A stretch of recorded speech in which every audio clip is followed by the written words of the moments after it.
নিষিদ্ধ রাজনৈতিক দলের সাথেও তিনি মিটিং করেন আমাদেরকে না জানিয়ে। ডক্টর রেজা কিবরিয়া তিনি গণ অধিকার পরিষদকে জন্ম দেননি, বরং গণ অধিকার পরিষদের জন্মের পরে রেজা কিবরিয়াকে আমরা এই সংগঠনে নিয়ে এসেছিলাম। আসসালামু আলাইকুম, আপনারা সবাই কেমন আছেন? আশা করছি সবাই ভালো আছেন। তো আমি আপনাদের কাছে দেখাবো এবার রেজা কিবরিয়াকে দল থেকে বহিষ্কার করলেন বিপিনুর হক নূর। কিন্তু কেন বহিষ্কার করলেন আপনারা এই ভিডিওটি দেখলে বুঝতে পারবেন। আর এইদিকে রেজা কিবরিয়াকে নিয়ে একই বললেন গণ অধিকার পরিষদের মশিউর ভাই। তো আমি আপনাদের কাছে এই দুটি ভিডিও ফরমাট দেখাবো। তো আজকের এই ভিডিওটি অত্যন্ত গুরুত্বপূর্ণ। তো আমি আশা করবো যে আপনারা সম্পূর্ণ ভিডিওটি দেখবেন। আর এই সম্পূর্ণ ভিডিওটি দেখলেই বিস্তারিত জানতে পারবেন। আর এই ভিডিওটি দেখানোর আগে আপনাদের কাছে আমার ছোট্ট একটা রিকোয়েস্ট, আপনাদের যদি চ্যানেলে নতুন হয়ে থাকেন তাহলে নতুন আপডেট নিউজ সবার আগে পেতে আমার এই চ্যানেলটি সাবস্ক্রাইব করে আমার সাথেই থাকুন। আর এখন চলুন আমরা প্রথমে দেখে আসি রেজা কিবরিয়াকে দল থেকে কেন বহিষ্কার করলেন বিপিনুর হক নূর সেই ভিডিওটি। তিনি বলেছেন যে ভিপি নূরের সাথে মোসাদ কিংবা বিদেশি গোয়েন্দা সংস্থার সাথে যুক্ত আছে। এটা রেজা কিবরিয়া বললে এটা তো হাস্যকর কথা, কারণ উনি কিভাবে আমাকে বহিষ্কার করবে? উকিল আব্দুল সাত্তার মডেলে বিএনপির কিছু লোককে ভাগাই নিয়ে নির্বাচনে অংশগ্রহণ এবং সেই নির্বাচনে সরকার গঠন করে সে প্রধানমন্ত্রী হবে। তিনি সাবেক অর্থমন্ত্রীর ছেলে, তিনি গুলশানে ভিআইপি বাসায় থাকেন, তিনি বিমানে বিজনেস ক্লাসে ভ্রমণ করেন, আইএমএফ এ চাকরি করেছেন। তো আমি তো আইএমএফ এ চাকরি করিনি, আমি বিমানের বিজনেস ক্লাসেও ভ্রমণ করি না, আর আমার গুলশানে বাসা টাসাও নাই। দল ভেঙে যাওয়ার কোনো বিষয় না।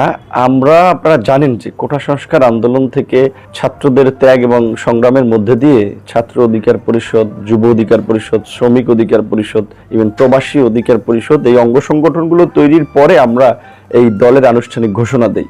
আমাদের দল ঘোষণার সময় আমরা চিন্তা করেছি বাংলাদেশের আর্থ সামাজিক প্রেক্ষাপটে আমরা সবাই ইয়ং এবং জাসদের উত্থান পতন আপনাদের নিশ্চয়ই অনেকের মনে আছে। তো আমাদের কাছে মনে আছে আমরা সবাই সমবয়সী, নেতৃত্বের অনেকে আমাদের একজন মুরব্বী দরকার, একজন সিনিয়র লোক দরকার নেতৃত্বে। তো আমরা অনেকের সাথে কথাবার্তা বলে রেজা কিবরিয়াকে আমাদের দলে আহ্বায়ক হিসেবে আসলে মনোনীত করি। তো রেজা কিবরিয়া শুরু থেকেই দলে একেবারে নিষ্ক্রিয় ছিল।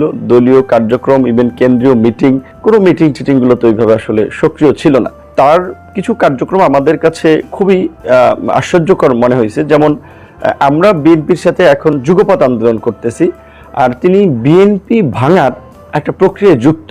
বিএনপির কিছু লোকজনকে টোপ দিয়ে এমপি হবে, তারা একটা সরকার গঠন করবে।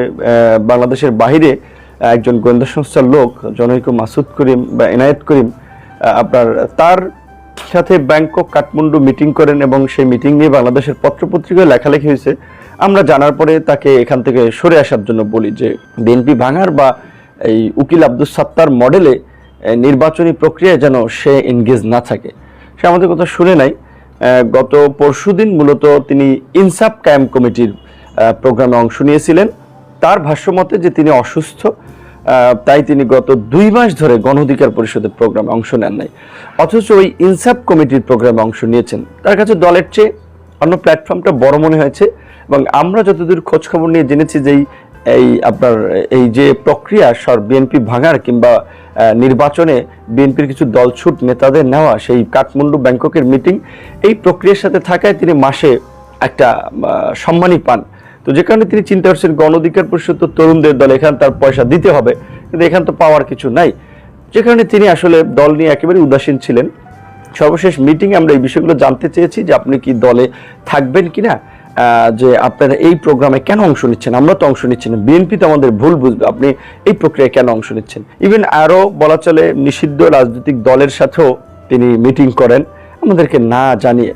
এই দলটা তো আমাদের রক্তে মাংসে আমরা গড়ে তুলেছি, তাকে তো আমরা আহ্বায়ক হিসেবে আপনার বসিয়ে পদে সম্মানিত করেছি। চাইলে তো আমাদের তরুণদের মধ্যেই আমরা আহ্বায়ক হতে পারতাম, কিন্তু আমাদের সেই দলটা উদার মানসিকতা ছিল, দেশ জাতির স্বার্থে একটা নতুন রাজনৈতিক দল, নতুন ধারার রাজনীতি, সে কারণে আমরা সেটা করেছি। তিনি যখন আমাদের সমস্ত প্রশ্ন এড়িয়ে যান, ইভেন তার বাসায় মিটিং করেছিলাম, 30 থেকে 40 মিনিট তিনি থাকার পরে তিনি বাসার ছাদ থেকে তিনি বাসায় চলে আসেন।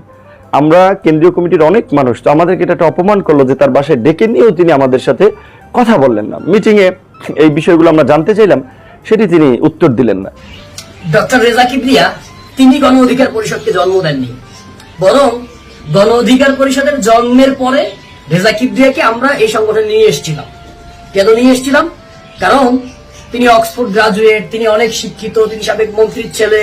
তার মেধা প্রজ্ঞা দিয়ে আমরা গণ অধিকার পরিষদ তাকে আমাদের মাথার ছাদ করে রাখবো তার ছায়াতলে আমরা যারা তরুণ, আমরা যারা তারুণ্যের শক্তিতে বিশ্বাস করি, আমরা যারা 2018 সাল থেকে টানা ছাত্রলীগের, আওয়ামী লীগের জেল, রিমান্ড, হামলা, মামলার শিকার হয়ে আজকে এই পর্যন্ত আছি, আমরা রেজা কিবরিয়াকে এবং তার সাথে আরো 2-1 এসছে, তাদেরকে আমাদের মাথার ছায়া মনে করেছিলাম। কিন্তু বাতিল মাল, আসলে বাতিল মাল।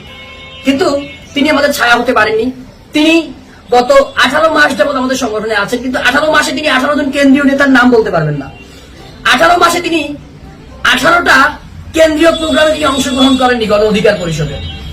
এই 18 মাসে তিনি গণ অধিকার পরিষদের ফান্ডে তিনি 18 লক্ষ টাকা দিতে পারেননি। অর্থাৎ তিনি সর্বসাকুল্যে এই 18 মাসে দাঁড়ায় গণ অধিকার পরিষদে কমপক্ষে 50 থেকে 1 কোটি টাকার উপরে খরচ হয়েছে। সেখানে তার অবদান সর্বসাকুল্যে 2 থেকে 3 লাখ টাকা বা 5 লাখ টাকা। তিনি সেটা তার ব্যক্তিগত না, তিনি হচ্ছে মানুষের কাছ থেকে এনে দিয়েছেন। তো এই হচ্ছে তার গণ অধিকার পরিষদের অবদান। কিন্তু তিনি মনে করছেন যে এই দলে একমাত্র অধিপতি তিনি, অর্থাৎ রেজা কিবরিয়া সরাসরি বলে যে বিপিন নূর, তুমি আমার ছেলের চাইতেও ছোট। রাজনীতিতে অভিজ্ঞতা হয় মাঠের রাজনীতিতে, বয়সে না। তো রেজা কিবরিয়ার কাছে বয়স একটা ফ্যাক্ট, রেজা কিবরিয়ার কাছে তার পারিবারিক ব্যাকগ্রাউন্ড একটা ফ্যাক্ট। রেজা কিবরিয়া তিনি মন্ত্রী ছেলে দাবি করেন। তিনি বলেন যে নূরের কাছ থেকে আমার কিছু শেখার নেই, বা গণ অধিকার পরিষদ মানে অন্য যারা আছে ছোট ছোট ছোট ছোট ছোট মানে ছোট ছোট নেতা, অর্থাৎ আমরা যারা বয়সে তরুণ, আমাদেরকে তিনি বাচ্চা কাচ্চা মনে করেন, মানে তুচ্ছ তাচ্ছিল্য করে বাচ্চা কাচ্চা মনে করেন। এই বাচ্চা কাচ্চার কাছ থেকে তার কিছু শেখার নেই। তো একজন ব্যক্তিকে আমরা দলে নিয়ে এসে শীর্ষ পদ দিলাম। চাইলেই নূর ভাই সে সময় গণ অধিকার পরিষদের আহ্বায়ক হতে পারতেন। তিনি তার জায়গায় স্যাক্রিফাইস করে তিনি বলেছেন যে আমার সামনে সুযোগ আছে, আমি হতে পারবো। চাইলেই রাশেদ খান সেই সময় সদস্য সচিব হতে পারতেন। তিনি সেই জায়গা স্যাক্রিফাইস করে রেজা কিবরিয়াকে দিয়েছেন। তো একজন মানুষ, তাকে আমরা সম্মানের জায়গায় বসালাম, কিন্তু তিনি সেই সম্মানটা ধরে রাখতে পারলেন না। বরঞ্চ তিনি প্রতিবার প্রতি মুহূর্তে তিনি আমাদেরকে যতটুকু পেরেছেন তিনি অপমান অপদস্থ করেছেন। আপনারা দেখবেন যে গণ অধিকার পরিষদ যখন বড় কোনো প্রোগ্রাম হয়, আমরা আমাদের নিজের চেয়ার ছেড়ে দিয়ে আমরা এখন, আমি ফ্র্যাঙ্কলি বলতে, গণ অধিকার পরিষদ মানুষ করে বিপিন নূরকে দেখে, রাশেদ খান, মশিউর, তারেক, ফারুক আর যারা আছে আমাদের তাদেরকে দেখে। রেজা কিবরিয়াকে দেখে কেউ গণ অধিকার পরিষদ করতে আসেনি। কোন সাধারণ মানুষ রেজা কিবরিয়াকে দেখে গণ অধিকার পরিষদ করতে আসেনি, বা এই ছাত্র যুব শ্রমিক অধিকার পরিষদ বা এই যে নতুন ধারা রাজনীতি তারুণ্যের, এটা কিন্তু কেউ রেজা কিবরিয়াকে দেখে করতে আসেনি। তো সেই জায়গায় তিনি আমাদেরকে সেই মূল্যায়ন করতে ব্যর্থ হয়েছেন। তিনি আমাদেরকে তুচ্ছ তাচ্ছিল্য করে কথা বলেন, তিনি আমাদের ফ্যামিলি ব্যাকগ্রাউন্ড নিয়ে কথা বলেন। আমরা উই ফিল প্রাউড যে we are from lower class, lower middle class.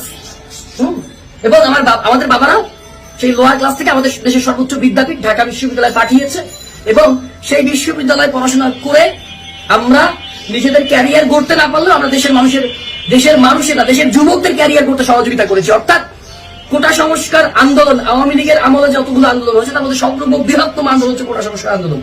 সেই আন্দোলন সাকসেসফুলি আমরা করে, আমরা জেল জরিমানা খেটে আমরা চাকরির আবেদন করার সুযোগ পাইনি, কিন্তু আমরা একটা নতুন স্বপ্ন শুরু করেছিলাম। তো সেই স্বপ্নের সারথি বানিয়েছিলাম আমরা রেজা কিবরিয়াকে, কিন্তু সেই জায়গা থেকে তাকে গত 2 মাসে আমরা গণ অধিকার পরিষদের কোনো প্রোগ্রামে পাইনি। আমি আশা করছি যে আপনারা সম্পূর্ণ ভিডিওটি দেখেছেন, আর রেজা কিবরিয়াকে নিয়ে গণ অধিকার পরিষদের মশিউর ভাই কি বলেছেন সেটা বুঝতে পেরেছেন। তো আপনাদের যদি বেশি কোনো মতামত থাকে আমাকে অবশ্যই কমেন্টে জানাবেন। আর আপনারা যদি চ্যানেলে নতুন হয়ে থাকেন তাহলে আমার এই চ্যানেলটি সাবস্ক্রাইব করে আমার সাথেই থাকুন। তো দেখা হচ্ছে পরবর্তী কোনো একটি ভিডিওতে। সে পর্যন্ত ভালো থাকবেন, সুস্থ থাকবেন। আল্লাহ হাফেজ।